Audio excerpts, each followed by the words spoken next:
आज हम एक बहुत ही गंभीर विषय को आपके सामने लेकर आए हैं। विगत दिनों में मैंने देखा कि ऑनरेबल सुप्रीम कोर्ट का एक जजमेंट ऑल इंडिया जजेस association versus union of India 2025 में माननीय न्यायालय ने एक नियम दिया जिसकी वजह से हजार छात्र अपने भविष्य को लेकर चिंतित हैं और आज वो ये प्रश्न कर रहे हैं कि आखिर वो एलएलबी क्यों करें।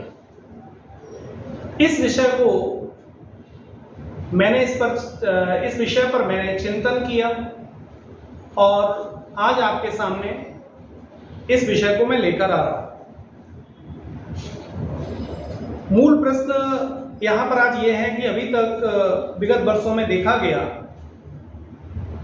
कि छात्र पीसीएसजे की परीक्षा में सफलता प्राप्त करने के लिए या जज बनने के लिए बड़े पैमाने पर एलएलबी करते थे। आज जब ये निर्णय आ गया कि 3 वर्ष तक आप प्रैक्टिस करने के पश्चात ही इस परीक्षा में एलिजिबल होंगे, तो छात्रों के मन में मायूसी है। यद्यपि हम अपने फ्यूचर के लिए और सदैव हमारा प्रयास ये है कि हम आशावादी दृष्टिकोण को फॉलो करें और आशावादी बने रहें। इस विषय को लेकर मैं पहले भी सोचता था, कहता भी था, मैंने स्टूडेंट्स को बताया भी था कि इस विषय को चैलेंज किया जाएगा और इसका रिव्यू जरूर दाखिल होगा। मुझे खुशी है कि आज जब मैं इस वीडियो को आपके लिए रिकॉर्ड कर रहा हूं, तो मैंने आज ही यह खबर न्यूज़पेपर में देखी, मैंने सुनी, पढ़ी कि इस विषय को लेकर एक रिव्यू पिटीशन फाइल की गई है और वो रिव्यू पिटीशन किसी छात्र ने फाइल की है जो जस्ट अभी एलएलबी पास आउट हुआ है। उसका मूल प्रश्न ये है कि आखिर 3 साल क्यों, और सबसे बड़ा प्रश्न ये उत्पन्न हो जाता है जिस पर ऑनरेबल सुप्रीम कोर्ट ने अपना ध्यान शायद नहीं दिया या उनके समक्ष ये विषय प्रस्तुत नहीं किया गया। आज की जो व्यवस्था है प्रैक्टिकल, उसमें हम लोग देखते हैं, जो यहाँ पर देख रहे हैं कि एलएलबी पास आउट होने के बाद लगभग 3 महीने 4 महीने तो लगते हैं डिग्री को प्राप्त करने में, और उसके पश्चात जब डिग्री प्राप्त हो जाती है तो व्यक्ति बार काउंसिल में अपने आप को रजिस्टर्ड करवाता है और फिर कम से कम 6 महीने लगते हैं लगभग आपको सीओपी प्राप्त करने में। इस तरीके से जो 3 साल का जो ये पीरियड है वो आगे एक्सटेंड होकर ही लगभग 4 साल हो जाता है, और उसके बाद 4 साल के पश्चात हो सकता है कि चूंकि पीसीएसजे की वैकेंसी रेगुलर नहीं है तो उस वर्ष आपको रेगुलर वैकेंसी मिल रही है कि नहीं मिल रही है, तो कुल मिलाकर 4 से 5 वर्ष हो जाते हैं। उम्मीद करता हूं कि माननीय न्यायालय के द्वारा इस विषय पर जो छात्र हैं या छात्र समूह है जो बहुत इस समय अपने भविष्य को लेकर चिंतित हैं, उस पर माननीय न्यायालय ध्यान जरूर देगा समीक्षा के दौरान। ये तो मूल विषय है आज का, लेकिन जो वर्तमान परिस्थिति है उसमें मेरा आज का जो प्रश्न है वो ये कि आखिर हम लॉ को अपना कैरियर बना सकते हैं या नहीं। बिल्कुल बना सकते हैं, बड़ी भागदौड़ वाली जिंदगी है और ये जो वर्तमान इरा है वो इकोनॉमिक युग है। आज छात्रों के सामने सबसे बड़ी समस्या ये है कि आपके साथ में जो पढ़ने वाले छात्र हैं वो आफ्टर 5 इयर्स किसी एमएनसीज में सिलेक्शन ले लेंगे, चूंकि वो बीटेक करेंगे या कुछ और ऐसे ही बीबीए एमबीए का कोर्स करेंगे, और वो 5 साल के पश्चात किसी एमएनसी में करोड़ों रुपए के पैकेज पर वो सेलेक्ट हो जाएंगे। और अगर आप एलएलबी करते हैं तो शायद आप वहां तक ना पहुंच पाए और फिर आपके फ्रेंड्स वहां जहां पर पहुंच गए हैं और आप वहां नहीं पहुंचे हैं तो आपको एक तरीके से फ्रस्ट्रेशन का आप शिकार होंगे। इन सब बातों को देखकर मैं ये आज आपके सामने ये विषय लेकर आया हूं कि इस सब के बाद भी क्या मुझे LLB as a career option उसको अपनाना चाहिए या नहीं। फर्स्ट ऑफ ऑल मैं आपसे ये बताना चाहता हूं कि जहां तक एलएलबी करने का प्रश्न है वहां तक ये आपको ध्यान रखना होगा कि एलएलबी एक ऐसा क्षेत्र है, बहुत से क्षेत्र हैं, जैसे आज की डेट में आप देख रहे हैं आईटी सेक्टर। आईटी सेक्टर आज बूम पर है, इससे पहले दूसरे सेक्टर बूम पर थे, इससे पहले तीसरा सेक्टर बूम पर था, वहां पर बहुत ज्यादा जॉब मिल रहे हैं और जिस दिन इसमें ये बूम खत्म होगी उस दिन यहां से जॉब जाने शुरू हो जाएंगे। लेकिन जो ये फील्ड है, जो एलएलबी फील्ड है, ये एलएलबी फील्ड आज से 100 साल पहले भी बेहतर फील्ड था और आज भी बेहतर फील्ड है, बदलते युग में भी ये बेहतर फील्ड है। जरूरत इस बात की है कि आप समय से जागरूक हो जाएं और जागरूक होकर इस क्षेत्र में आप धीरे धीरे अपना व्यक्तित्व डेवलप करें और अपने नॉलेज को बढ़ाएं और इसके पश्चात आपका ये ऐसा सेक्टर है जिसमें कि कभी भी कोई भी न तो बहुत बड़ी बूम आने वाली है और न ही बहुत ज्यादा कोई इसमें उतार चढ़ाव की कोई विशेष संभावना है। अब प्रश्न उत्पन्न होता है कि हम एलएलबी क्यों करते हैं। सबसे पहला विषय यह है कि हम पूर्व की बातों को देख लें। एलएलबी सदैव एक बेटर ऑप्शन के रूप में रहा है सोशल सर्विस करने के लिए। जो लोग सोशल सर्विस करना चाहते हैं वो लोग एलएलबी के कैरियर को अपना सकते हैं। दूसरा ये कि जो लोग एक बेटर पर्सन विद पावर बनना चाहते हैं, आपके पास कोई पावर नहीं है लेकिन आप पावरफुल व्यक्ति बनना चाहते हैं, तो आपके नाम के आगे अगर एलएलबी है, आपने एलएलबी किया है, तो आप अपने राइट्स को समझते हैं, दूसरे के राइट्स को समझते हैं, अपनी ड्यूटीज को भी समझते हैं और इन सब दृष्टिकोण को देखते हुए आप एक पावरफुल पर्सन बन जाते हैं क्योंकि आपके पास नॉलेज है, आप जानते हैं। तीसरा विषय है डेवलप पर्सनैलिटी इन मल्टीफैक्टेड वेज। ये जो एलएलबी है वो विविध प्रकार से आपके व्यक्तित्व का विकास करने में सहायक होती है। बड़े बहुमुखी प्रतिभा के लोग होते हैं वही एलएलबी में आ सकते हैं। मैं अपनी क्लास के दौरान अक्सर ही लोगों से कहता हूं कि एलएलबी उन लोगों का फील्ड नहीं है जो लोग मस्तिष्क से कमजोर होते हैं। एलएलबी सदैव उन लोगों का फील्ड है जो मस्तिष्क से बहुत स्ट्रांग होते हैं, जिनके पास अपना रीजन होता है और अगर रीजन नहीं है आपके पास तो आप एलएलबी के क्षेत्र में फेल्योर हो जाएंगे। दुर्भाग्य का विषय यह है कि इस फील्ड में बहुत अच्छे लोग आते नहीं और कारण जो भी हो कुल मिलाकर लोगों को डिग्री बड़ी इजी वे में मिल जाती है और वो सभी लोग एलएलबी के इस क्षेत्र में आ जाते हैं और उससे ये पता चलता है कि एलएलबी बहुत बुरा क्षेत्र है, जबकि ऐसा है नहीं। एलएलबी वही कर सकते हैं जिनके पास रीजन है।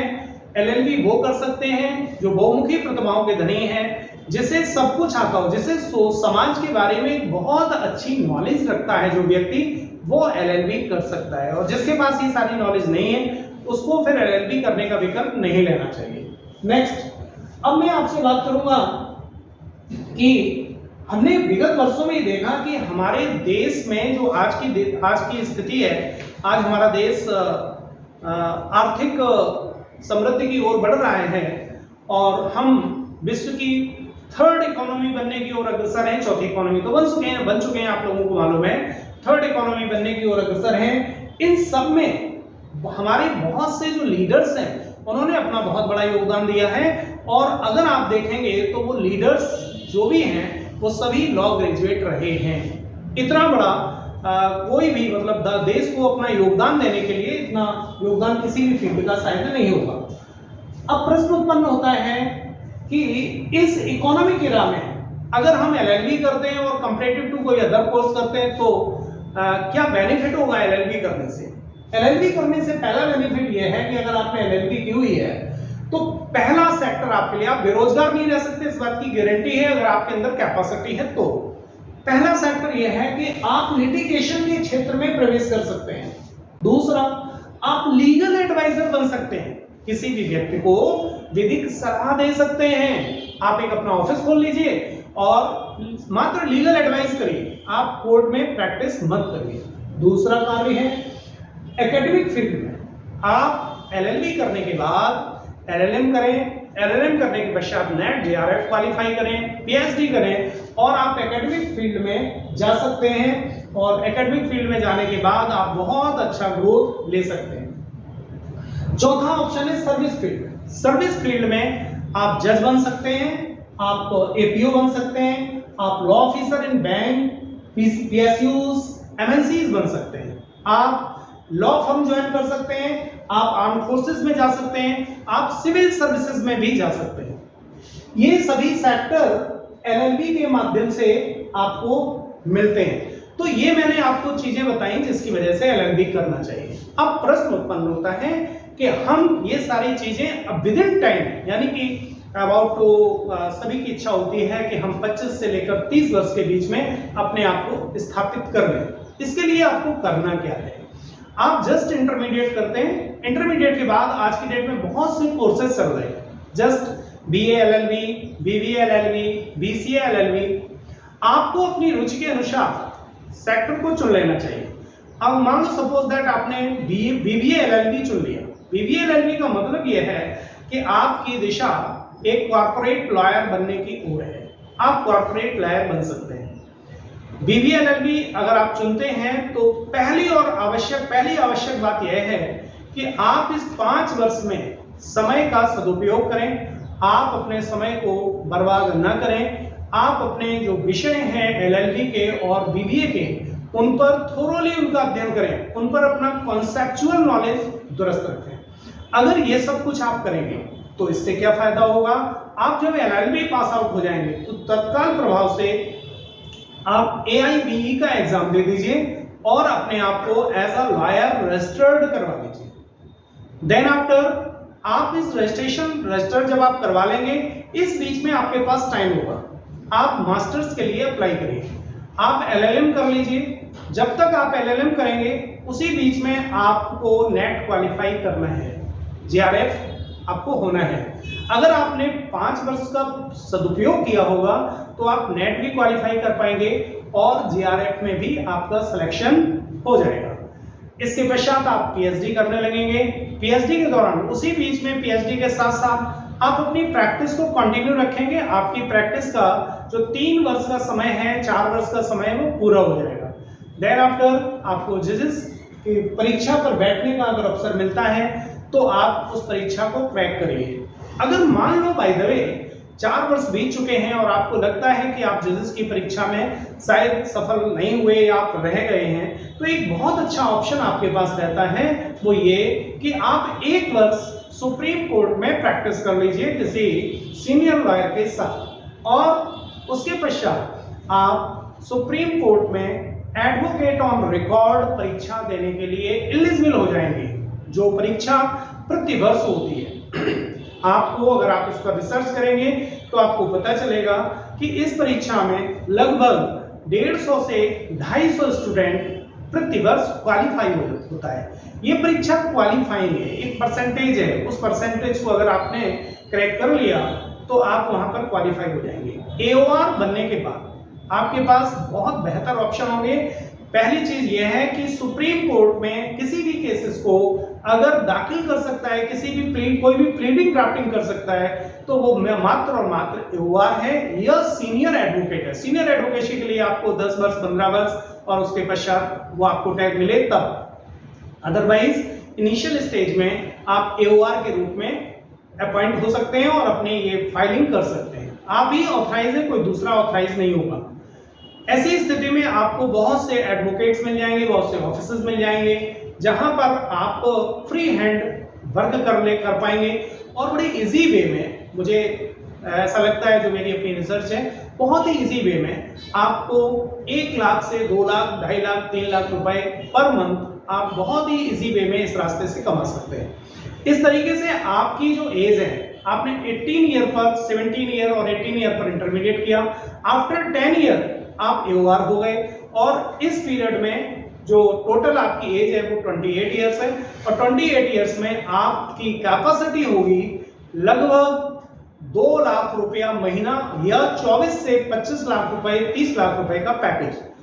अगर जो आपके फ्रेंड्स आपके साथ प्रिपरेशन कर रहे होंगे, जो फ्रेंड्स आपके साथ इंटरमीडिएट जिन्होंने किया होगा, उनको भी 25 और 26 ईयर लग जाते हैं इस पैकेज पर पहुंचने पर। दैट्स वाई आपको अन्य ऑप्शंस की अपेक्षा कर एलएलबी का ऑप्शन अपना लेना चाहिए।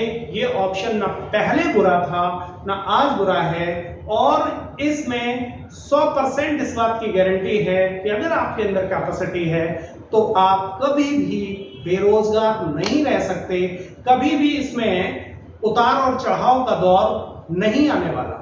साथ में आप कॉर्पोरेट लॉयर बनकर भी अपनी सर्विसेज प्रोवाइड कर सकते हैं। ठीक है, तो इसी के साथ मैं अपना वीडियो आज के खत्म कर रहा हूं और आशा इस बात की है कि हमारे जो हजारों छात्र इस समय मायूस हैं यह सोचकर कि मैंने ये डिग्री क्यों ले ली या मैं ये डिग्री क्यों लूं, उनको मायूस होने की जरूरत नहीं है। उन्हें अपनी दिशा पुनः निर्धारित करने की आवश्यकता है। Thanks to all.